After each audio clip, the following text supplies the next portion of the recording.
এটা হচ্ছে বগুড়া, এটা যে জায়গাটার নাম কি? চুকিনগর। চুকিনগর, এটা বগুড়ার শাহজাহানপুর আপনার থানা। শাহজাহানপুর থানার মধ্যে পড়ছে এটা।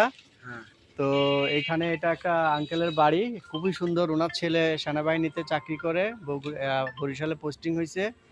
উনি, ওনার কাছ থেকে আমরা একটা নিয়ত করে যে কালো গরুটা কিনেছি 1,25,000 টাকায়। এই খালাম্মা হচ্ছে এটারে পালছে, অনেক কষ্ট করছে গরুর জন্য, কিন্তু আজকে ওনার খুব মানে মায়া লাগতেছে। ওই যে একটা কথাই আছে যে পালা জিনিসের জ্বালা বেশি। তো খুবই একটা সুন্দর পরিবেশ, এটা ওনার বাড়ি। তো আজকে এখান থেকে আমি গরুটা ক্রয় করেছি। তো খুবই সুন্দর একটা পরিবেশ, এটা একটা ধনে পাতার ক্ষেত, বিশাল বড় এরিয়া।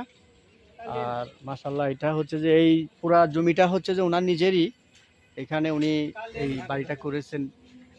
তো খুবই একটা ভালো সুন্দর পরিবেশ।